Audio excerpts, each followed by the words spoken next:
भगवान की खोज किस लिए करते हैं? जिन्होंने शरीर तक गाड़ दिया, हजारों वर्ष बैठे रहे, अपने टुकड़े टुकड़े शरीर करवा दिए परमात्मा के लिए।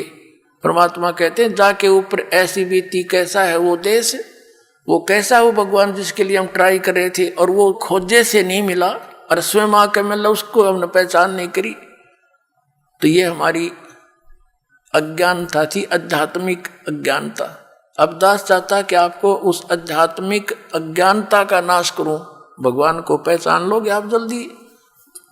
तो अब क्या किया, सब भंडारा करवा दिया, उसके थोड़ा बहुत जितनी चाहिए थी 20-30% वो छोड़ दी संपत्ति। परमात्मा चले गए और कहा इसका भजन कर बेटा। वो मंत्र जाप करने लग गया। कुछ दिनों के बाद उसके मन में के आई कि मैं भी अच्छा पागल हूँ, गुरुजी कौन से देखे थे कितना दान करूँ, मैं थोड़ा बहुत करके कह दूँ जी सारा ही कर दिया मनता है, या गलती कर दी, अच्छा घने घोड़े खरीदूँ हो, कई शादी कराऊँ हो, इस तरह की बकवास उसके मन में आ गई। अब जो मालिक की शरण में नाम उपदेश लेकर उसने जो दान किया था वो तो उसको मिलना ही मिलना है फिर, लेकिन वो मोक्ष नहीं हुआ। आशा रहेगी उसकी नालायकी कि मैंने बड़ी गलती कर दी, ऐसा नहीं करना चाहिए, तो उसके कारण उसकी मृत्यु तो होगी। अगले जन्म में वो बलख शहर का राजा बन गया, बलख बुखारे का राजा बन गया। और जो उसने पिछले जन्म में पुण्य किया था वो सारा ही मिलना था। 18 लाख तो घोड़े खरीद रखे और हाथी और 16,000 ब्याह करवा रखे, 16,000 रानियां रखी हुई, बहुत बड़ा बाग बना रखा 9 लखा, उसमें ठाठ करे। लेकिन पुण्यात्माओं जैसे दास ने आज स्टार्ट किया था सत्संग कि जो पुण्यकर्मी प्राणी पिछले मनुष्य जीवन से ही आगे मनुष्य जीवन प्राप्त किए हुए हैं, उनमें भगवान की भक्ति की कसक जाती नहीं। अब वो भगत था ही पिछले जन्मों का, तो उसने संतों की खोज शुरू कर की। एक पाखंडी का फंस गया और उसके ऊपर ब्लाइंड फेथ उसका, तो वो था ठग। और दिखा ही साकोती बड़ा इसके साथ साधु संत त्यागी बैरागी दिखाओ अपने आप को। एक बार राजा ने अंगूठी बनवाई सोने की, बड़ा धनी व्यक्ति था वो राजा। सोने की अंगूठी 50,000 में तैयार हुई उस समय, आज तो मेरे ख्याल में 5 करोड़ की हुआ है। हीरे पन्ने छोटे छोटे ऐसे लगा के सोने की अंगूठी और अच्छी बड़ी छाप सी थी। अब राजा उस अपने गुरु के पास जाता था, 10-5 असरफी दान कर देता था। अब उसने देखा उस ठग ने कि राजा की अंगूठी बहुत बहुमूल्य है, या तो ठगनी चाहिए। उसने अपने चेले से कहा कि राजा की अंगूठी कहाँ बनी है ये पता करे। उसने बात में पता कर लिया, क्योंकि नगर में 2-4 सुनार होते हैं जो राजा से संबंधित होते हैं। पता किया कि सुनार से बनी है, तो उससे कहा कि भाई तू एक ऐसी ही डुप्लीकेट बना दे। उसने उसी अंगूठी या छाप डुप्लीकेट बना दी और वो उस नकली ने अपनी जेब में डाल ली। उसके गुरुजी ने राजा को संदेशा भिजवाया कि गुरुजी नौका विहार करना चाहते हैं। राजा को जब संदेशा मिला, वो तो डिवोटेड होते हैं श्रद्धालु, तो कहा भी चलो फटाफट, और आपके साथ नौका विहार करना चाहते हैं। राजा ने तुरंत करवा दी व्यवस्था और आप भी आ गया और कहा महाराज चलो। एक नौका में राजा, 1-2 नौकर, राजा और उसका गुरुजी नौका में बैठे, नाविक चला रहा है और घूम रहे एक बहुत बड़े सरोवर के अंदर। जब उसने राजन ये क्या है?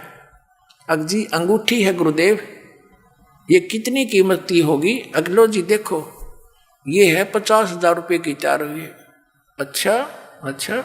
और नाविक जरा ध्यान से चला, इधर चल।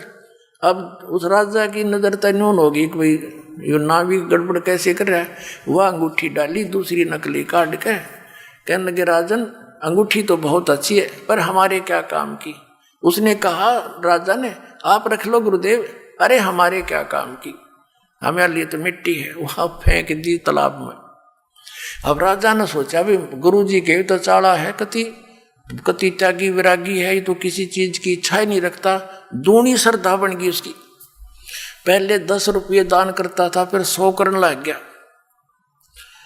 अब वो चाहता यही था कि वो किसी तरह और अच्छा मजबूती से मेरे साथ लगे, और वह ओरिजिनल गाल ली गोज में, और वह छुपा दी अपनी कुटिया में जमीन खोद के, अपने कॉन्फिडेंशियल चेले थे दबुआ दी। कुछ दिनों के बाद उस चेले की गुरु की बिगड़ गई, चेला उससे नाराज हो गया। उस चेले ने सोचा इस गुरु जी की देही तोड़वाऊं। उसने मंत्री से कहा कि मंत्री जी, राजा की अंगूठी हमारे गुरु जी ने धोखे से ऐसे ऐसे कर रखा है। अब मंत्री कहने लगा भाई सच्ची बात है वो तो बताइए। अगजी कति सच्ची है, अग पक्की बात, अगजी कति पक्की बात है। मैंने अपने हाथ से दाब रखी, इसने मेरे से बनवाई थी, एक सुनार से मैं लाया था बनवा के, नकली बनवाई थी। ओरिजिनल तो इसने वहां दाब दी और वह फेंक दी जल में। इसने ठग गया है राजन को। मंत्री ने भाई सोचा चल भाई डट जा, मैं थोड़ा समय आने पर बात करूंगा। सीधी बात तो नहीं कर सकते क्योंकि राजा तो जबरदस्त इस पर विश्वास किए हुए है। एक दिन धीरे धीरे मंत्री ने कहा राजन मैंने कुछ बात सुनी है। क्या? कि आपकी अंगूठी उस आपके गुरुजी ने आपके साथ धोखा करके और नकली जल में फेंक दी, असली वो लिए बैठा है। अब राजा ने बोला मंत्री फिर से ये बात मत कहना, मेरे गुरुदेव के बारे में ऐसी बात तू बोला मत।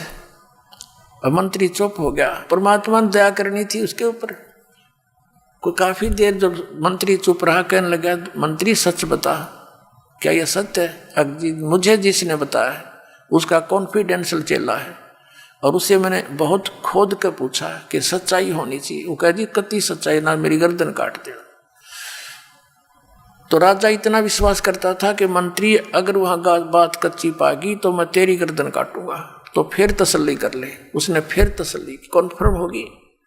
तब वो चेला बुलाया, चेले से पूछा कि किस सुनार से बनवाई? तो सुनार बुलवाया राजा ने। मंत्री ने भी उस सुनार से पूछ लिया था। जब राजा को विश्वास हो गया फिर भी नहीं हुआ, भाई देखो मैं तो जब मानूंगा अंगूठी मेरे पास हाथ में होगी। वो अल्लाह बोला जी चलो मैं बता दूंगा। राजा मंत्री 2-4 सैनिक 10 बॉडीगार्ड गए और जाते चेलन काट के वह खोद कर दे दी। और गुरु बैठा बैठा देखे वह अंगूठी ये आपकी।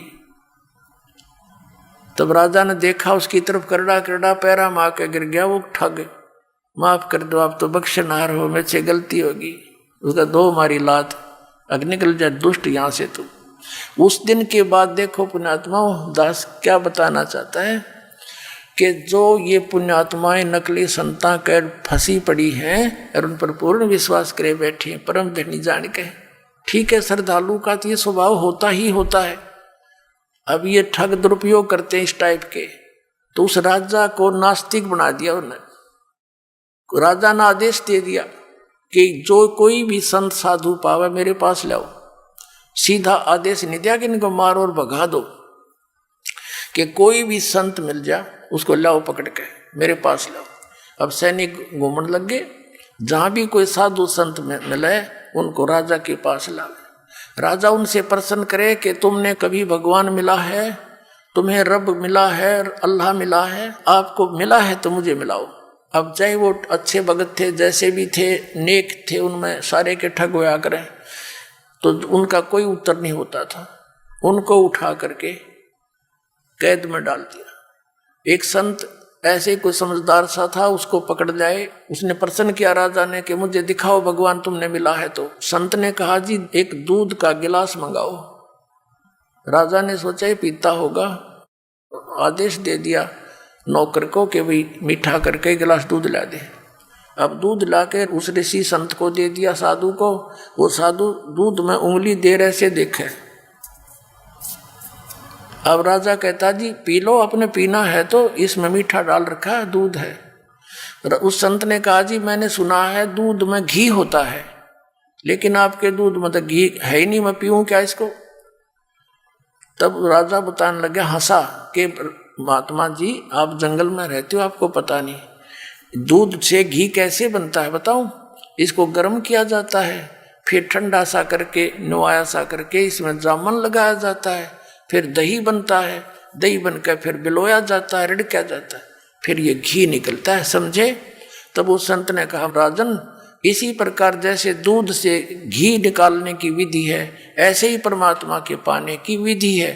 मैं बताऊंगा और आप करो। राजा कहने लगा घनी बात मत बना, चलो अंदर, तुम बकवास, ऐसी बातें मैंने बहुत सुन रखी है तेरे जैसे पाखंडी। वो भी जेल में डाल दिया और चक्की पीसने की ड्यूटी लगा दी। 360 संत कैद में डाल रखे थे। राजा लोग इन अपराधियों को आटा पीसने की ही सजा देते थे, क्योंकि घोड़े गाड़े रखा करते, सैनिक रखा करते, उनका आटा उनसे ही पिसवाते थे। अब परमात्मा आते हैं, क्योंकि वो भक्त भी तो उसी परमात्मा की आत्मा है जो भगवान के लिए घर छोड़कर जंगल में बैठे थे। भले ही वो शास्त्र विरुद्ध साधना कर रहे थे, लेकिन पूर्व जन्म के उसी के बच्चे थे। अब वो चक्की पीसे रोए, ये भगवान बता तेरे नाम पर निकले थे, आज मालिक तेरी भक्ति करते करते ये दुख हमारे ऊपर आए। तो कहते पहुंचूंगा क्षण एक में अपने जन के काज। एक तीर से कई शिकार करते हैं भगवान। उधर से उस राजा को दलदल से निकालना था, उधर से उनकी भी बंद छुटवानी थी। अब क्या हुआ, एक दिन परमात्मा एक ऊंट, जैसे राजस्थान के अंदर होते हैं ये राजस्थानी, बड़े बड़े साफे होते हैं इनके, ऊंटवाल बोलते हैं इनको, और लंबी नोक की जूतियां होती थी पहले, एक लठ रखते थे साथ में, छोटा सा कुर्ता सा पहनते थे, धोती डबल टांग की पहनते थे। ऐसी वेशभूषा बनाकर एक कारवां बोलते, कारवान, उस रभारी जैसी, और राजा के रेजिडेंशियल प्लेस पर, यानी उसके निवास स्थान की छत पर, राजा के घर की छत पर रात्रि के समय, और ऐसे खोद मारे लाठी की छत पे, खट खट हुआ। राजा की छत पर तो चिड़िया की आवाज भी नहीं हो सकती। राजा एकदम नींद से उठा, मंत्रियों को फालन किया, ये क्या आवाज आ रही है, तुम कहाँ सो गए हो, और पकड़ के लाओ ये कौन है कमबख्त। अब लाए ऊपर तो पकड़ के एक राजस्थानी सा नो लठ ले रहा हाथ में, नो खड़ा। राजा बोला तू कौन है। परमात्मा बोले भाई मैं ऊंट रखता हूँ गने, और कल मेरा एक ऊंट गुम हो गया, उस ऊंट ने ढूंढता ढूंढता तेरी छात पर आ गया। मैं नो सोचूं था कहीं आना बैठा हो तेरी छात पर मेरा ऊंट। अब राजा कहता है अरे बोले आदमी, छत पर कभी ऊंट हो सकता है, यानी क्वाइट इम्पॉसिबल, तू कहाँ ढूंढ रहा है। तब परमात्मा ने कहा जिस प्रकार छत पर ऊंट नहीं हो सकता, नहीं मिल सकता, इसी प्रकार तू इन संतों को दुखी करके अब्राहिम भगवान नहीं पा सकता, क्वाइट इम्पॉसिबल। अन्यों का अंतर ध्यान हो गए, अदृश्य हो गए। वहां से राजा को चक्कर आ गया, क्योंकि सामने से आदमी एकदम उदल हो जा तो कलेजा हिल जाए इंसान का। और वहां पहुंचे कहां पर, जहां वो चक्की पीस रहे थे। परमात्मा ने जाके कहा उन जेलर से कि भाई मेरी भी सजा कर दी तुम्हारे राजा ने। वो भी साधु सा रूप बना लिया मालिक ने वहां जाके। कहने लगे अच्छा भाई तेरी सजा कर दी, कहाँ तू बड़ा ईमानदार आप पाया गया। अकोर भाई क्या करूं, क्या करूं, और मैं नहीं कहीं और फिर पकड़ के लाएंगे मुझे। तो उस जेलर ने वो भी अंदर कर दिया कि चल पकड़ चक्की पीस। अब परमात्मा बोले भाई बात सुन, सैनिकों पुलिस वालों, एक काम करेंगे हम सभी, उनसे कह दिया कैदियों से, कैदियों भाई डट जाओ, बंद कर दो चक्की को। एक काम करेंगे, चाहे तो आटा पिसवा लो और चाहे इसमें ये दाने डलवा लो, एक काम तुम करो, एक काम करेंगे। अब उस सैनिका ने सोचा अच्छा ये तो क्रांतिकारी है भाई, इसने सारे ये चंगरा दिए। तो उन्होंने सोची कि लाइन की फड़क काट देंगे। पहले 4 घंटे पिसवाते थे तो ईव इनको 12 घंटे पिसवाएंगे, और हम कनक डालेंगे ये पीसेंगे। कहने लगे तुम चक्की पीसो और हम कनक डालेंगे। परमात्मा बोले ठीक है पोजीशन पकड़ो। अब वो सारे पुलिस वाले खड़े हो गए, क्यों पुलिस वाला एक का जना 10 चक्की हम डाल दे, इतने वो लगे रहे काफी देर तक। तो परमात्मा बोले भाई तुम खड़े हो जाओ साधु भक्तों और आंखें बंद करो। उन्होंने आंखें बंद कर ली, और परमात्मा ने अपने हिस्से की जो चक्की थी उनके लिए रखी हुई थी उसका डंडा लगा दिया सोठी। वो 360 चक्की अपने आप घूमने लगी, नो खखाट उठ गया।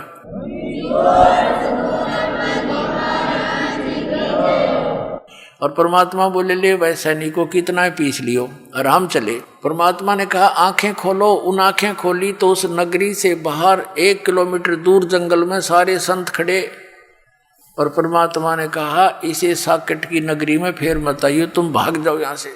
अब वो तो छोड़ कर जूती नू जाओ खखाट, बाबा जी तक गए पार सीमा तक। अब उधर से क्या हो रहा है, वो चक्की आप चलें, उन पसीने आगे बुखार चढ़ गए सारे उन पुलिस वाला के, और दूर खड़े हो गए देखे सारे। फिर एक सैनिक गया राजा के पास कि राजन ऐसे ऐसे एक संत आया था और उसने ऐसे जादू जंत्र किया कि सारी चक्कियां चल रही हैं, सारे कैदियां ने भगा ले गया अंतर जान करके। उधर से राजा के बारे में पता चला कि यहाँ भी आया था।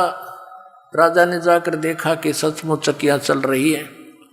वो तो इसलिए था कभी सैनिकों के ऊपर फिर ये दुखी करा कि तुमने भेज दिया उनको। तो चक्की चलती देख कर वो कहने लगा भाई थारा दोष नहीं, ये तो मेरे पास भी आया था। अब उसकी वो सटाट हुई उसके वह कसक भगवान की उस दिन से। फिर कुछ दिन में भूल पड़ गई, राजा चिंतित हुआ तो मौलवियों से बुलवाकर, काजियों से, मौलवियों से एक ताबीज बंधवा दिया बाजू में। उन्होंने बताया जी ये तो कोई ऐसे जन वगैरह होते हैं, भूत प्रेत, ये फरिश्ते वगैरह आ जाते हैं, कोई ऐसी बात नहीं, अब नहीं आएंगे। कुछ दिनों के बाद परमात्मा ने क्या करा, एक यात्री का रूप बनाया। शाम के समय एक छोटी सी पोटली राह चलते रखा करते, बैग बैग जैसे छोटा सा, उसमें अपने रास्ते के कपड़े आदि होते थे। ऐसा लेकर के एक पोटली सी सिर पे, और शाम के समय राजा बैठा था अपने महल के सामने घर में। एक तो होता है उनका दरबार ऑफिस, वो अलग होता है, एक अपने घर में बैठा था। और वो परमात्मा पहुंच गए वहां सामने राजा के पास। राजा से जाकर कहने लगे अरे भाई धर्मशाला वाले, ए सराय वाले, एक कमरा किराए पर दे दे भाई, और उसका किराया बता दे, मैंने एक रात काटनी है। राजा उसके मुंह की तरफ देखे, उन्हें सोचा भोला बाला यात्री ग्रामीण है, इसका धोखा लग गया। वो कहने लगा भाई आप कौन हो? उसने कहा परमात्मा मैं यात्री हूँ, मैंने अपने जाना है सफर पे, देर होगी, मैंने रुकना है रात ने, तो किराया बता दे, कोठड़ी मैंने दे दे। तो राजा बोला तेने पता ये क्या स्थान है? अब क्या है भाई बता दे। कि ये मेरा महल है, मैं राजा हूँ यहाँ का, ये सराय नहीं है। परमात्मा ने पूछा तेरे से पहले इसमें कौन था भाई? कि मेरे पिताजी थे।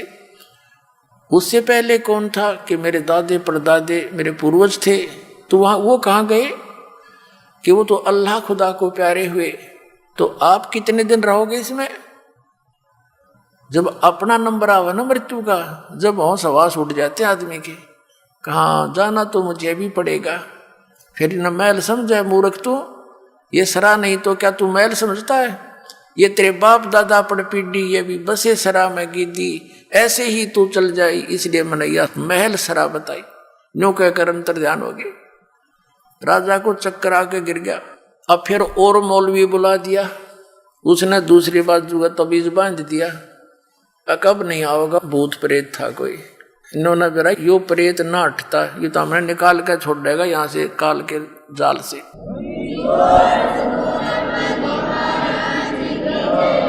अब क्या हुआ, कुछ दिनों के बाद राजा कुछ नॉर्मल सा हुआ।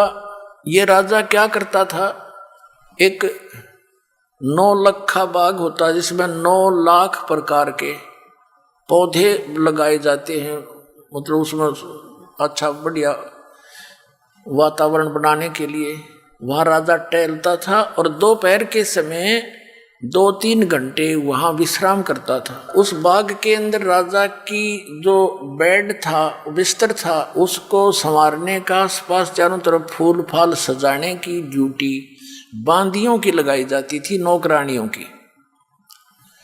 परमात्मा ने एक दिन एक बंदी का, दासी का रूप बनाया, नौकरानी, यानी रानियों की ड्रेस में और नौकरानियों की ड्रेस में अंतर होता था। अब परमात्मा ने एक नौकरानी का रूप बना के और बेड बिछाया खूब सुंदर, चारों तरफ गुलदस्ते लगा दिए, राजा की बेड पर स्वयं सो गए, बंदी रूप में, नौकरानी रूप में। अब राजा आया, उसने देखा कि तेरी सेज पर, तेरे बेड पर एक बंदी सोए। इसका इतना दिमाग खराब हो गया, इसका इतना डर निकल गया। वहां पर एक अंटर रखा होता था, राजाओं के पास रखते थे, आसपास रहता था। एक अंटर उठाया, कोड़ा। वो कोड़ा इतना जबरदस्त लगा करता था, अगर घोड़े का मार दे तो घोड़ा बैठ जा, इतना पीड़ा होती थी। उसने क्रोधित होकर के उसको, परमात्मा को बंदी जानकर, दासी मानकर, नौकरानी मानकर 3 कोरडे जबरदस्त ढंग से मारे और 3 निशान न्यारे न्यारे मार लेके कमर पर हो गए। अब परमात्मा बंदी रूप में खड़े हुए, दासी रूप में। पहले तो थोड़ा सा रोने का बहाना किया और फिर हंसते हंसते लोटपोट हो गए, जमीन पर लौट कर हंसे हंसे, डटे नहीं डटे। अब उस राजा ने सोचा, इन कोरडे लागे पास आदमी आसन का तना रहा करे, क्या कारण है। उसने बाजू पकड़ के उठाया, बंदी तू हंसी क्यों, मुझे इसका कारण बता। तब परमात्मा ने कहा कि मैं इसलिए हंस रही हूं, या इसी नकम्मी बेड है जो बिस्तर तेरा, जिस पर मैं 1 घड़ी सोई और 1 घड़ी सोने का मुझे दंड मिला 3 कोरडे। मैं नो हंसू बेटा, तेरी गेल के बनेगा, तू तो रोज सोए इस पर, अब तेरे साथ के बनेगी, मैं नो हंस रही हूं। और नो कह के अंतर ध्यान हो गए। उस दिन 2 घंटे मौसम आया, राजा बेहोश हो गया। लेकिन ये संसार के लोग जो काल के दूत ना मानने दे, रानियां ने फिर जंतर मंत्र करवा के गले में तबीज बंधवा दिया, अगना युग ठीक रहेगा। उधर से क्या किया, मंत्रियों ने सलाह दी रानी को कि इनको आप बाहर भेज दो, जंगल में शिकार करके आएंगे, वहां इनका दिल सा हो जाएगा दूसरी टाइप का, यहाँ रहेंगे तो चिंतित रहते हैं। अब वो चिंतित नहीं रहने लग गया, बस सचमुच ये तो एक दिन मरना है, ये सब छूटेगा। लेकिन हमारी आस्था की जड़ें घनी गहरी होती हैं, भगवान करेन का काम करेगा ना, जब निकलेंगे हम यहाँ से तो वो करेन भी लाओगा हमारे लिए, सत्कर मानना, चाहे कुछ भी करना पड़े पर हम लगे रहना इसके।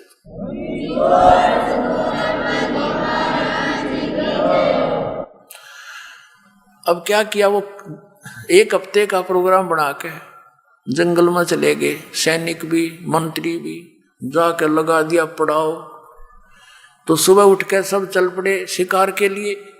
12 बज गए, कोई शिकार यानी पशु उनको मारने के लिए नहीं मिला।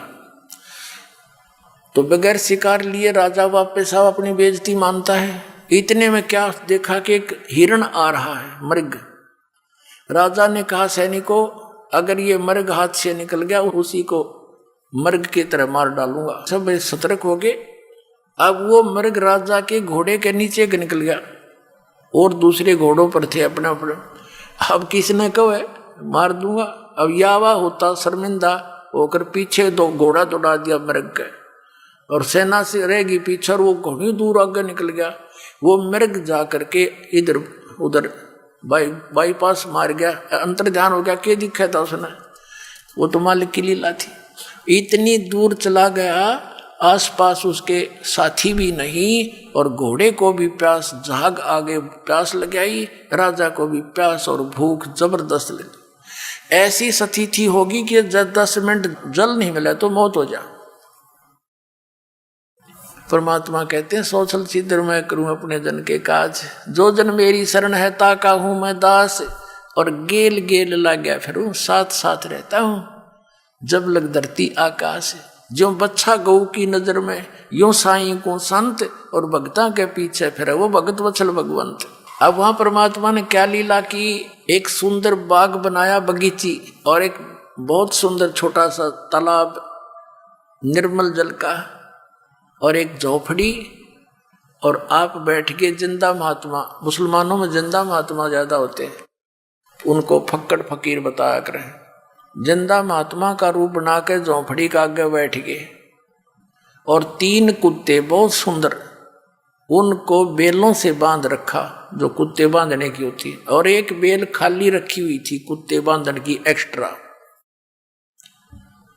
अब राजा ने देखा, वाह या अल्लाह, क्यों तो बाद मरने को आता है जब कहता या अल्लाह मेरी जान बचाओ भगवान, मर गया आज तक आप ही रक्षक हो। अब परमात्मा जो रक्षक है उसका तो हमने पता ही नहीं, वो हमारा रक्षक, तीनों लोकों में प्रवेश करके सबका धारण पोषण करता है। तो वो सुनता है पल पल की, वहाँ वो बगीचे सब साजबाज 1 सेकंड में कर दिया। अब राजा थोड़ी देर दूर आ गया, देखा सचमुच बहुत बड़ा सरोवर है और थोड़ा सा तालाब है, बाग बगीचे अच्छी मेवा फल फ्रूट लगे हुए हैं। घोड़े को पानी पिलाया, घोड़ा बांध दिया वृक्ष के, स्वयं पानी पिया, कुछ खाया पिया। फिर देखा महात्मा जी बैठे हैं, महात्मा के पास आए। अब आदमी का जब संकट टल जाता है इसने फिर बकवाद बाती है, वो ही शुरुआत हो जाती है। जाके कहने लगा, बाबा जी इन 3 कुत्तों का क्या करेगा तू, ये 2 मुझे दे दे। तब परमात्मा बोले संत रूप में, कहने लगे भाई बात सुन, ये VIP डॉग हैं, ये ऐसे देने के नहीं है। वो कहने लगा VIP कैसे, कि ये है ना बलख शहर का जो राजा है वर्तमान में, ये उसका पिता है, ये इसका दादा और ये इसका तीसरा दादा। इन निकम्मों को मैं बार बार समझाया करता, भाई परमात्मा बच लो, ये राजपाट सदा नहीं रहेगा। पर इन एक नहीं सुनी, आज ये कुत्ते बन गए और उनके लिए हलवा बना रखा पालक ने, और इतनी दूरी पर रख रखा, उनके जो पहुंच से बांध रखे थे, यानी 6 इंच दूरी पर। वो खूब कोशिश कर ऐसे खाने की, यूँ खाने की। देख अब इनको हलवा चाहिए, और बेल थी ना खाली, वो हमारी उनका कमर पर एक अगला मैं खिलाऊंगा तुम ना हलवे काजू किशमिश के। वो चिल्लावे ट्या ट्या करे, और वो सुने सारी कहानी। और फिर परमात्मा बोले, या खाली बेल है ना भाई, या बताओ किस लिए ले रखी है। अब जो वर्तमान में राजा है ना वो मरेगा और वो कुत्ता बनेगा, उसने इस्ते बांध दूंगा अराड़े इस कीट के साथ ही।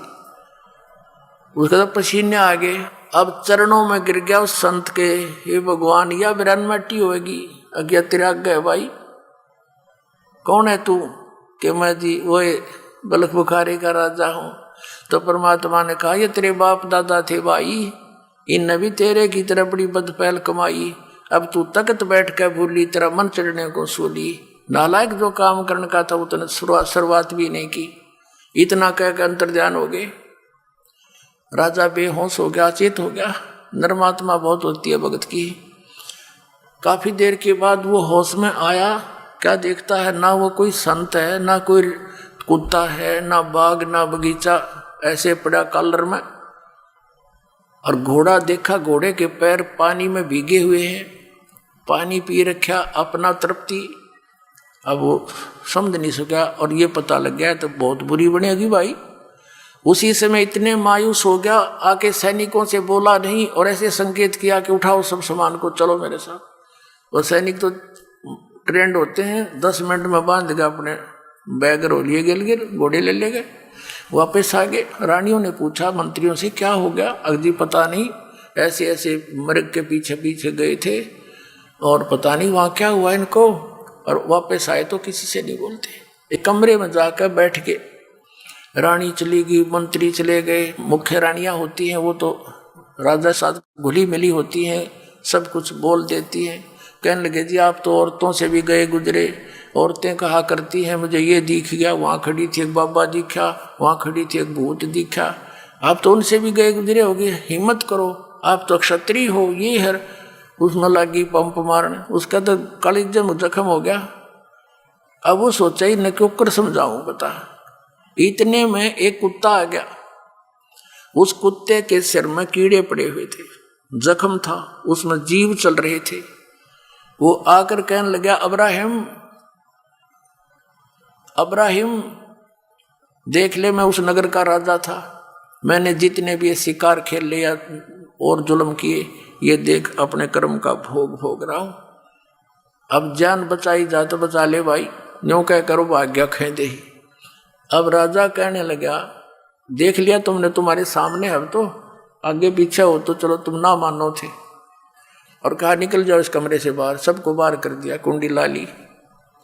रात्रि के समय घर के पीछे से कमंद डालकर, रस्सा डालकर, सब वस्त्र निकाल कर और एक साल की जो है ना चद्दर सी बांध के ऐसे गले में एक का लपेटा करें साधु संत ऐसे, और निकल गया घर से। रात ने 20 किलोमीटर खींच दी रातों रात, घर के उठे इतने। अब आगे जाके क्या देखा, भूख लगी जोर की, एक मालन बेर बेचे थी। कहा मालन बेर कैसे देती है? कहने लगी 1 पैसे का शेर देती हूं। अब्राहिम ने कहा ये मेरे पास पैसा तो है नहीं, ये जूती है, इतनी कीमती जूती पहना करता, 2.5 लाख रुपए की, 1.25 लाख रुपए की एक जूती, उसमें हीरे पन्ने जुड़ा रखे, सारी ऐसी थी, सबसे कम कीमत की थी जो पैर के चल जाओ। अब भूख का गे पुण्यात्मा, ये सोना काम नहीं करे। भूख लगी, कहने लगा ये दोनों जूती दे दूंगा तेरे को, मुझे 1 शेर बेर दे दे, और ये 2.5 लाख रुपए की है। मालन ऊपर ले मन तेनों कहने लगी मैंने तो 1 पैसा चाहिए, क्योंकि कैसे दे दे, और दोनों उठा के अपने सारे दर ली। 1 शेर बेर जब तोलने लगी 1 किलो, 1 बेर जमीन पर गिर गया तोलते तोलते। मालन तेनों कह मेरा, अब्राहिम कह मेरा, तुले पाछे गिरा है, वनु के ना मेरे हाथ से गिरा है।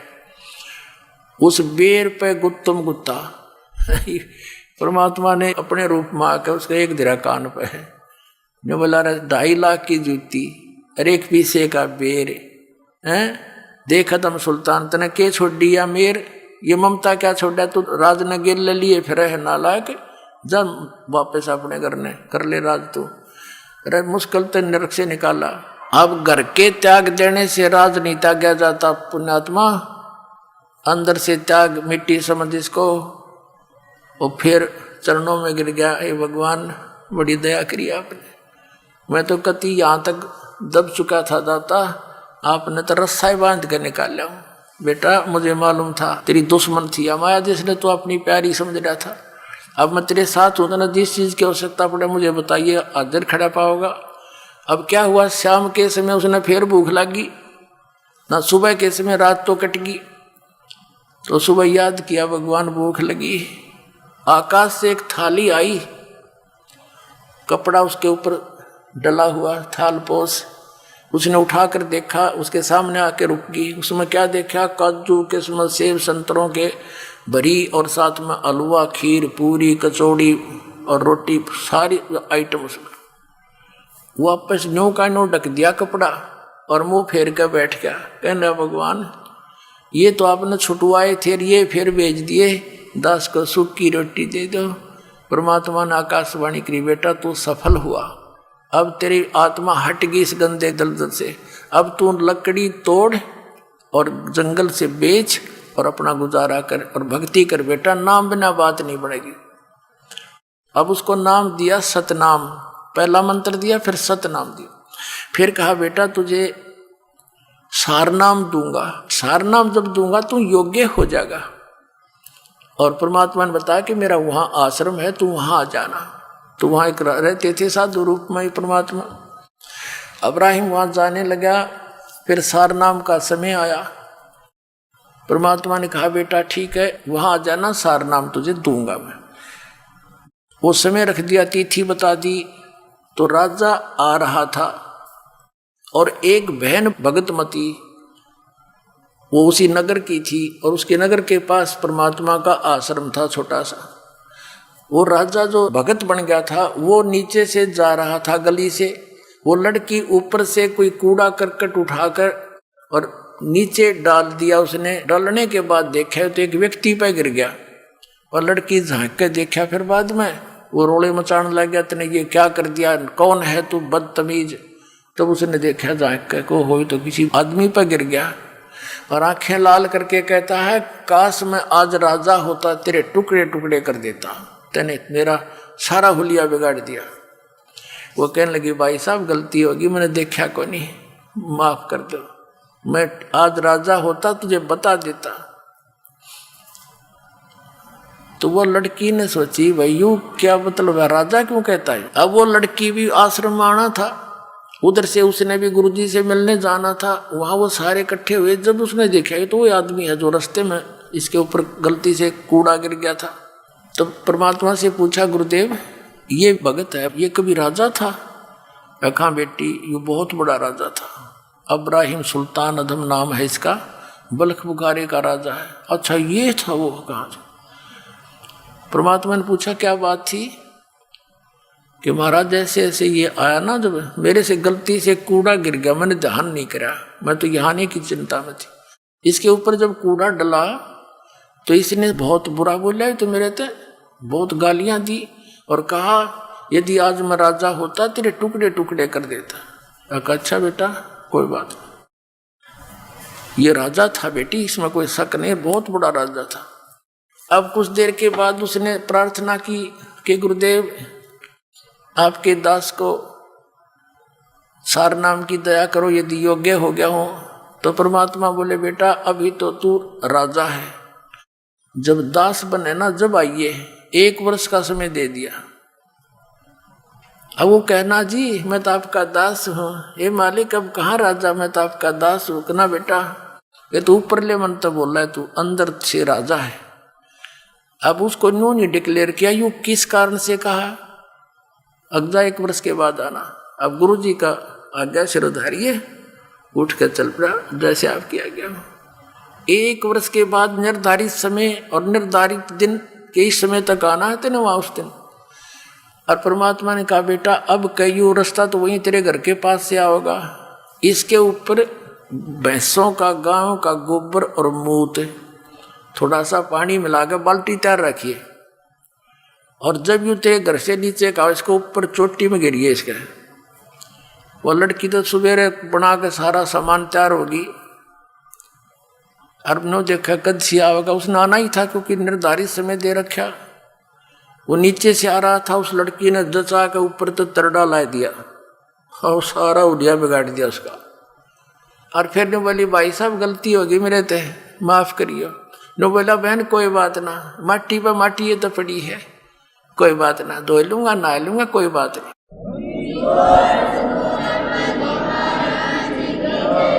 अब फिर वो नहा धो के, गर्मियों का समय था, थोड़ी देर में कपड़े सूख साख गए, फिर वो आया। वो लड़की उससे पहले पहुंच गई। परमात्मा ने पूछा बेटा करा काम? हका कर दिया जी। तो क्या प्रतिक्रिया थी इसकी भगत की? वो लड़की बोली जी आज नो बोल आयु कि कोई ना बहन, ये तो माटी पर माटी पड़ी है, धो लूंगा साफ हो जाएगी, कोई बात नहीं। कहा बेटा आज यू योग्य हो गया सार नाम के, आज दूंगा इसने। फिर वो आया, चरणों में प्रणाम किया कि गुरुदेव आपका दास योग्य हो गया हो तो दया करियो दाता। ने बोला बेटा आज तू राजा नहीं है, आज तू दास है, और दास है तो मेरा खास है। बोला जी ना राजा नहीं था मैं। ना बेटा उस दिन तू राजा था, इस लड़की ने तेरे ऊपर वो कूड़ा डाला था, क्या बोला तू उस दिन? कहा जी उस दिन तो मैं कति ढेढ़ था, राजा तो होता कि मैं कर दे, मैं कुछ करण का भी ना था, फिर बकवाद करूं था। ये परमात्मा आपकी दया से आज दास के अंदर दासापन आ गया। तो परमात्मा कहते हैं दासा तन नेड़े नहीं नाम धरावे दास, और पानी के पिए बिना भाई कैसे बुझ जा प्यास। तो पुण्यात्माओं यही प्रोसेस जो सतनाम और सारनाम का शुरुआत से ही है, और आज यो नाम आपको सहज में मिलने जा रहा है, और आपको इस ज्ञान रूपी क्रेन से यहाँ से निकाल कर सतलोक भेजा जाएगा। बोलो सतगुरुदेव की जय हो। परम पिता परमात्मा पूर्ण ब्रह्म सर्व सृष्टि रचनहार कुल मालिक कबीर परमेश्वर जी की असीम कृपा से आप सर्व पुण्यात्मा सत्संग सुनने के लिए यहाँ पहुँचे। परमात्मा की असीम रजा जिस पुण्यात्मा पर होती है वही परमात्मा के पाने के लिए प्रयत्नशील होता है। ये उसका दुर्भाग्य है कि उसको संत नहीं मिलते, लेकिन आत्मा परमात्मा के लिए रह नहीं सकती, क्योंकि ये उस सुख को छोड़कर यहाँ आ चुकी है जहाँ कभी कोई टेंशन नहीं होती थी, वहाँ जन्म मृत्यु नहीं होता था, वहाँ वृद्धावस्था नहीं थी, ना कोई रोग किसी प्रकार का शरीर में होता था। वहाँ ऐसी ही सृष्टि है जैसी यहाँ आप देख रहे हैं, लेकिन वहाँ ये पशु पक्षी नहीं है और मानव है। बाग बगीचे खूब बहुत सुंदर हैं, सदाबहार वृक्ष हैं। अपने आत्माओं, उस सुख की खोज हम यहाँ कर रहे हैं और वो सुख यहाँ है ही नहीं। हम मृत्यु को ही प्राप्त हो जाते हैं इस अपनी आशा लेकर के। जैसे बालक पढ़ रहा होता है तो वो सोचता है कि मैं शिक्षा ग्रहण करके और बढ़िया नौकरी प्राप्त करूंगा, सर्विस प्राप्त करूंगा, फिर मैं सुखी होऊंगा। जब उसको सर्विस प्राप्त हो जाती है, विवाह हो जाता है, फिर बच्चे हो जाते हैं, उनकी परवरिश में लगा रहता है, फिर वो सोचता है कोठी बना लूं, बस फिर आनंद हो जाएंगे। कोठी भी बना ली है, फिर संतान हो जाती है, फिर कहता है कार ले लूं, बस मौज हो जाएगी। ये सारा कुछ सोचा, उसमें भी कोई मौज नहीं पाई। फिर सोचता है कि बुढ़ापे में सुख होगा। अब तो बच्चों की परवरिश में मैं अपना टाइम नहीं निकाल पा रहा। अब बुढ़ापे में यानी वृद्धावस्था में तो जिए जाने का जिसा सुख होगा। कदे आंख बनवानी, कदे गोडे दुख हैं, कहीं बीपी हाई हो जा, कभी लो होगा, कदे खांसी कफ पकड़ दे गले ना आकर के, और 36 प्रकार की टेंशन बढ़ जाती है। आइए अब हम उन श्रद्धालुओं के अनुभव जानते हैं जो जगत गुरु तत्वदर्शी संत रामपाल जी महाराज जी से दीक्षा प्राप्त कर चुके हैं तथा उनके द्वारा बताए गए भक्ति मार्ग पर चल रहे हैं। जी नमस्कार। नमस्कार सर। जी क्या नाम है आपका? निशा धीमान। निशा जी कहाँ से आए आप? जी मैं योल कैंट धर्मशाला से हूँ। जी क्या करते हैं आप? जी मैं एक टीचर हूँ, प्राइवेट स्कूल में जॉब करती हूँ। क्या क्वालिफिकेशन है आपकी? जी मैंने बीएड किया हुआ है, एमए इंग्लिश है, एमफिल है, पीजीडीसीए और एमएससी आईटीपी किया हुआ है, और अभी रिसेंटली मैं पीएचडी के लिए तैयारी कर रही हूँ। निशा जी आप पढ़े लिखे हैं, आप टीचिंग भी करते हैं। हम आपसे ये जानना चाहेंगे, आज आप इंटरव्यू देने के लिए आए हैं संत रामपाल जी महाराज के बारे में। इतना पढ़े लिखे होने के बावजूद भी एक संत के ऊपर इतना विश्वास? सर बात ऐसी है कि हमारा जो किताबी ज्ञान है वो तो कुछ हमें बताता है, जो ऐसा ज्ञान देता है कि हमें एक रोज़गार का साधन मिल सके, लेकिन जो हमारा आध्यात्मिक ज्ञान है वो आध्यात्मिक ज्ञान हमें मोक्ष की ओर ले जाता है। तो संत रामपाल जी महाराज जी एक ऐसे संत हैं इस वर्तमान समय में जो हमें मोक्ष का सही मार्ग बता रहे हैं। तो सब संतों का ज्ञान सुनने के पश्चात, सब संतों के शरण में जाने के पश्चात अंत में मुझे सिर्फ संत रामपाल जी महाराज जी का ज्ञान सही लगा, इसलिए मैंने संत रामपाल जी महाराज जी की शरण ग्रहण की। आपने संत रामपाल जी महाराज से पहले और किसको गुरु बनाया जिनसे आपने पहले नाम दीक्षा ली हो? सर मैंने संत रामपाल जी महाराज जी की शरण ग्रहण करने से पहले मैं सबसे पहले माता की पूजा करती थी। जब मैं 3 साल की थी उस समय से ही मैंने माता दुर्गा की पूजा करना शुरू कर दिया था। 9 दिन मैंने माता के व्रत रखे हैं, दुर्गा सप्तशती का पाठ किया है, सोमवार का व्रत भी रखती थी, मंगलवार का भी, वीरवार का भी, शुक्र का भी और शनिवार का भी, यानी हर प्रकार की साधना मैंने की। इसके अतिरिक्त मैंने पीरों से भी दीक्षा ली, उनकी बाणियाँ भी ग्रहण की, और इसके अलावा हम गुरुद्वारे में भी जाते थे, मंदिरों में भी जाते थे, शिव जी की पूजा भी मैंने बहुत की। घर में पारद का शिवलिंग रखा हुआ था तो हर सोमवार को उस पे जल चढ़ाना, मतलब बहुत ज़्यादा पूजा पाठ मैंने किया। इसके अलावा मैंने राधा स्वामी पंथ से जो ठाकर सिंह महाराज हैं उनसे भी मैंने नाम दीक्षा ग्रहण की थी। मैं 11 साल उनकी शरण में रही।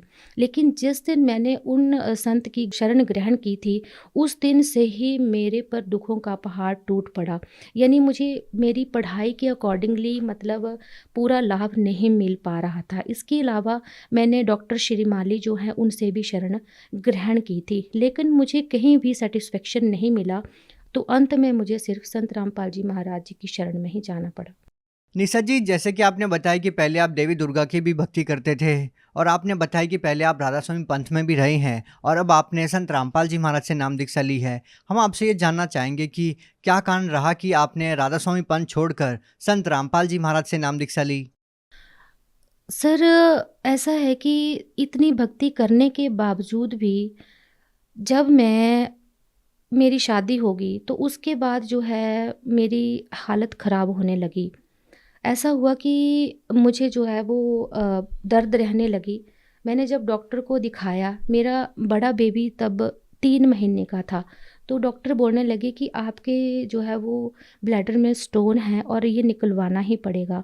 मुझे राधा स्वामी पंथ में जो संत ठाकर सिंह महाराज हैं, दुर्गा माता पर बहुत ज़्यादा विश्वास था कि मेरा कष्ट ये काट देंगे और मुझे किसी ऐसी सिचुएशन से नहीं गुजरना पड़ेगा। लेकिन ऐसा कुछ नहीं हुआ, मुझे काफ़ी कष्ट सहना पड़ा। जब बेबी मेरा बड़े वाला बेटा 3 मंथ का था, उस टाइम मेरा ऑपरेशन हुआ। हालांकि उससे 3 महीने पहले मेरा सिजेरियन हुआ था। 3 महीने के बाद मेरा गॉल ब्लैडर जो है वो रिमूव कर दिया गया। उसके ठीक 1 साल बाद मेरी किडनी में स्टोन था, तो डॉक्टर ने बोला कि आपका किडनी जो है वो ख़राब हो चुका है और मैं स्टाम्प पेपर पे लिख के देता हूँ कि दुनिया की कोई भी ताकत जो है वो आपकी किडनी को ठीक नहीं कर सकती है। लेकिन मैंने बोला ठीक है, अब जो भी होगा वो देखा जाएगा।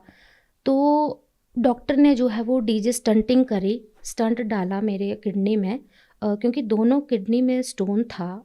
जैसे तैसे करके उन्होंने रिमूव किया। फिर भी वो थक्का जैसा वो किडनी में जमा ही रहा। चलो वो भी हो गया, जैसे तैसे टाइम निकाल लिया। उसके 2 साल बाद फिर से मुझे जो है वो दर्द पड़ी। मैंने फिर से चेकअप करवाया। डॉक्टर बोलते कि सेम कंडीशन, हमें समझ नहीं आ रहा ये काला का सा जो ब्लैक जैसा थक्का जमा हुआ है ये क्या है। तो फिर ब्लड, मेरे को यूरिन में बहुत ज़्यादा ब्लड आता था और बैठना मुश्किल हो जाता था, तो ब्लड क्लॉट्स आते थे। फिर बहुत ज़्यादा क्रिटिकल कंडीशन थी, यानी मेरी हालत इतनी ख़राब हो गई थी, मैं धीरे धीरे जो है वो डिप्रेशन की ओर जो थी वो बढ़ रही थी। और इसके अलावा जो था वो मुझे सांस की भी प्रॉब्लम रहने लगी। सांस भी मेरी बैठे बैठे रुक जाती थी। एक बार क्या हुआ, हमने सुबह ब्रेकफास्ट किया सारी फैमिली ने, और मैं बैठी थी और मेरा सांस रुक गया एकदम से। तो उस टाइम जो है मुझे रियलाइज़ हुआ कि सभी पूरी फैमिली मेम्बर्स मेरे पास में बैठे हुए हैं, लेकिन मुझे कोई मेरी हेल्प कर नहीं सकता इस टाइम, क्योंकि एक सांस की कीमत जो है वो मुझे उस टाइम जो है वो समझ आई। तो इस तरह से मैंने जो है वो काफ़ी पूजा पाठ किए। जब मुझे कोई लाभ नहीं मिला तो मेरे मन में यही सवाल उठता था, गुरु को जो है वो भगवान से भी ज़्यादा ऊंचा दर्जा दिया गया है, तो अब मेरे साथ ऐसा क्यों हो रहा है कि मुझे कोई लाभ नहीं मिल पा रहा है। निशा जी, एक बात बताइए, आपने इतने सालों तक तरह तरह की पूजाएं की, आप 11 साल तक राधा स्वामी पंथ में भी रहे, तो हम आपसे ये जानना चाहेंगे कि इन सब चीज़ों के बावजूद आप संत रामपाल जी महाराज जी की शरण में कैसे आए? भगत जी, मैं एमफिल कर रही थी। जब मेरा डेज़र्टेशन का काम पूरा चला हुआ था, तो उस टाइम जो है मुझे फ़ीवर आया। फ़ीवर इतना आया कि मेरी कंडीशन बहुत ज़्यादा ख़राब हो गई। मैं जो है उस प्रोजेक्ट को कंप्लीट करने में बहुत ज़्यादा असमर्थ हो गई। तो हमारे एक फैमिली मेंबर हैं, मेरे चाचा जी, उन्होंने मुझे जो है ज्ञान गंगा बुक दी। मुझे उसे पढ़कर काफ़ी अच्छा लगा और मुझे लगा कि यही सही ज्ञान है। इस तरह से मैंने 10 फरवरी 2014 को संत रामपाल जी महाराज जी की शरण ग्रहण की।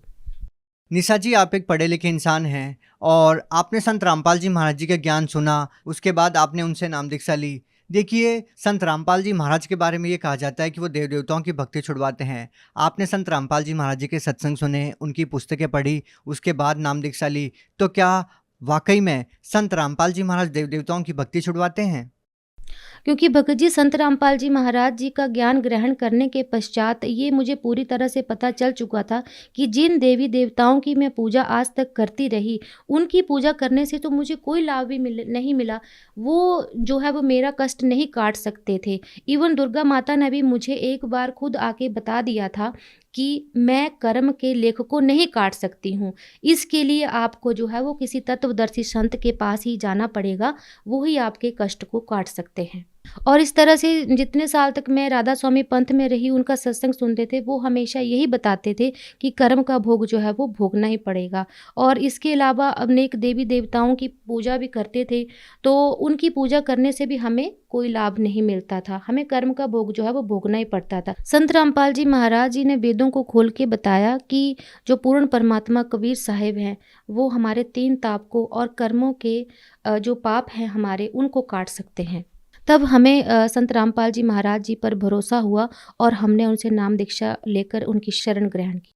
निशा जी, जैसा कि आपने बताया कि आप बचपन से ही देवी दुर्गा की भक्ति करते थे और उसके बावजूद भी आपके दुखों का निवारण नहीं हुआ और भी आपको बहुत सारे कष्ट देखने को मिले, तो फिर आपने 11 साल तक राधा स्वामी पंथ में रहकर भक्ति की। तो हम आपसे अब ये जानना चाहेंगे, जब आपने संत रामपाल जी महाराज जी से नाम दीक्षा ली, तो आपको जो रोग थे, आपकी किडनी में जो प्रॉब्लम थी, क्या संत रामपाल जी महाराज से नाम दीक्षा लेने के बाद आपके सारे दुख दर्द ठीक हुए? सबसे पहला लाभ तो मुझे ये मिला कि किडनी में जो मुझे स्टोन थे, उनसे मुझे निजात मिली। पिछले साल ही मुझे डॉक्टर ने बोला कि आपको 12.5 mm की पत्थरी है। मैंने परमात्मा के चरणों में अरदास लगाई, संत रामपाल जी महाराज जी के चरणों में अरदास लगाई कि मुझे ऐसी-ऐसी प्रॉब्लम है। डॉक्टर ने मुझे बोला कि आप या तो पीजीआई चले जाइए या तो आप आईजीएमसी चले जाइए। तो मैंने वहाँ जाने की बजाय संत रामपाल जी महाराज जी ने जो भक्ति बताई है, उस पर विश्वास करके, संत रामपाल जी महाराज जी के शब्दों पर विश्वास करके परमात्मा की भक्ति की और मुझे पूर्ण लाभ मिला। तो निशा जी, आपकी किडनी में जो पथरी थी वो कैसे ठीक हुई? वो जो स्टोन थी, वो भक्ति करने से ही अपने आप ठीक होती चली। और उससे पहले जब मेरी किडनी में प्रॉब्लम थी, तो उससे पहले मेरा 2 बार ऑपरेशन हुआ था। लेकिन संत रामपाल जी महाराज जी की शरण ग्रहण करने के पश्चात सही भक्ति करने से, उनकी बताई गई भक्ति विधि करने से मुझे संत रामपाल जी महाराज जी ने किडनी के प्रॉब्लम से राहत दी। यहाँ तक कि जो मेरे ब्लड क्लॉट्स निकलते थे किडनी से, यूरिन में जो ब्लड क्लॉट्स निकलते थे, उनसे भी मुझे निजात मिली। संत रामपाल जी महाराज जी की शरण में आने के पश्चात मेरी सालों की पुरानी बीमारी, कोलाइटिस जैसी बीमारी, किडनी की बीमारी, अस्थमा की बीमारी, फिर जो डिप्रेशन की बीमारी है, माइग्रेन की बीमारी है, इन सभी बीमारियों से मुझे राहत मिली है। तो इस तरह से मुझे संत रामपाल जी महाराज जी की शरण में आने के बाद बहुत सारे लाभ हुए हैं। सर, एक बार क्या हुआ कि वो शाम के टाइम में आरती कर रही थी, हस्बैंड भी सोए हुए थे और बच्चे भी आराम कर रहे थे। जो मेरे सास ससुर हैं वो भी घर पर नहीं थे। तो मैंने क्या किया कि मैंने बोला सब्ज़ी बना लेती हूँ पहले, उसके बाद मैं जो है संध्या आरती करूँगी। मैं गैस बंद करना भूल गई। फिर मैं संध्या आरती करने बैठ गई, तो कम से कम 35 मिनट जो है वो 35 से 38 मिनट संध्या आरती में लग ही जाते हैं। मैं बैठी रही आराम से। जब संध्या आरती ख़त्म होने वाली थी, तो मुझे एकदम से याद आया कि मैंने तो सब्ज़ी रखी है गैस पर चढ़ा के और वो तो जल जाएगी आज। हे परमात्मा, आज मैं कैसे खाना खिलाऊंगी घर वालों को, और आज तो मतलब ये जल गई, अब मैं क्या बनाऊंगी। परमात्मा, अब मैं आपकी शरण में हूँ, अब मैं बैठी हूँ, अब आप ही सब कुछ करेंगे। तो कुछ देर बाद क्या हुआ कि किचन में जैसे बर्तनों की आवाज़ आने लगी। जैसे कुकर में सब्ज़ी डाली थी तो उसको कोई हिला रहा है, ऐसा मुझे लगा। तो मैं थोड़ी देर के लिए डर गई। मैंने बोला पता नहीं क्या चीज़ है, और बस 2 मिनट के लिए ये चीज़ हुई और उसके बाद जो है वो कोई आवाज़ नहीं हुई। तब तक संध्या आरती भी ख़त्म हो गई। मैं उठ के रूम्स में गई, सारा चेक किया कि अभी हस्बैंड उठ गए होंगे या बच्चे, बड़ा बेटा उठ गया होगा, शायद उन्होंने किया होगा। तो वो आराम से सो रहे थे और इसके अलावा घर में कोई भी नहीं था। फिर जब मैंने देखा तो बर्तन जो थे वो रखे हुए थे और मतलब एक चम्मच था, उस पर सब्ज़ी लगी हुई थी। और मैंने जब कुकर में सब्ज़ी को देखा तो सब्ज़ी जली नहीं थी। हालांकि वो सब्ज़ी जो है वो 35 मिनट तक जो है वो गैस पर रखी हुई थी। तो इस तरह से संत रामपाल जी महाराज जी आके यहाँ तक इतना कर जाते हैं कि मतलब परमात्मा संत रामपाल जी महाराज जी बोलते हैं कि अगर आप परमात्मा की सही भक्ति करते हैं, उनके बताए भक्ति मार्ग पर चलते हैं, तो परमात्मा आपके घर पे आके बैठ जाते हैं। तो ये बात जो है मेरे साथ बिल्कुल सच साबित हुई है। निशा जी, एक बात बताइए, आप देवभूमि हिमाचल से बिलोंग करते हैं और यहाँ पर भी संतों की भरमार है, तो फिर हम आपसे जानना चाहेंगे कि हरियाणा इतनी दूर जाकर श्रद्धालु संत रामपाल जी महाराज जी से नाम दीक्षा क्यों ले? क्योंकि संत तो अनेक हैं, लेकिन सच्चा संत जो है वो सिर्फ एक ही होता है। और संत रामपाल जी महाराज जी जो हैं इस टाइम इस पूरे विश्व में अकेले एक ऐसे संत हैं जो शास्त्रों के अनुकूल साधना विधि बता रहे हैं, और उस भक्ति को करके अनेक लोगों को बहुत सारे लाभ मिल रहे हैं। निशा जी, एक बात बताइए, संत रामपाल जी महाराज जी तो बहुत ही सिंपल से साधारण से दिखने वाले संत हैं। ना वो भगवा वस्त्र धारण किए होते हैं, ना वो अपनी बड़ी बड़ी दाढ़ी रखते हैं, ना गले में मालाएं डाल के रखते हैं। तो फिर लोग संत रामपाल जी महाराज जी को कैसे पहचान पाएंगे कि वो एक संत है? सर मेरा मानना है कि संत की पहचान उसके कपड़ों से, उसके पहनावे से नहीं होती है कि उसने लाल पीले कपड़े, बड़ी बड़ी जटाएं, दाढ़ी, माथे पे तिलक लगा लगा रखा हो, मालाएं डाल रखी हों। लेकिन अब हमारे संत रामपाल जी महाराज जी जो हैं दिखने में साधारण है, लेकिन उनके पास ही वो पूर्ण ज्ञान है जो विश्व में किसी भी संत के पास नहीं है। क्योंकि संत रामपाल जी महाराज जी जो हैं वो शास्त्रों को खोल खोल के बता रहे हैं, शास्त्र विधि बता रहे हैं, शास्त्र अनुकूल साधना बता रहे हैं, और हम सबको इतने सारे लाभ दे रहे हैं। तो इस वजह से हम जो है अन्य संतों की शरण में जाने की बजाय संत रामपाल जी महाराज जी की शरण में ही जाएं, ताकि हमें पूर्ण लाभ मिल सके और सबसे बड़ा हमें मोक्ष मिल सके। आप भगत समाज को क्या संदेश देना चाहते हैं? भगत समाज को मैं यही संदेश देना चाहती हूँ कि आप सभी संत रामपाल जी महाराज जी की शरण में आइए और उनकी शरण ग्रहण कीजिए, बिकॉज संत Rampal ji Maharaj is the only saint in the whole world who is telling the true path of solvation.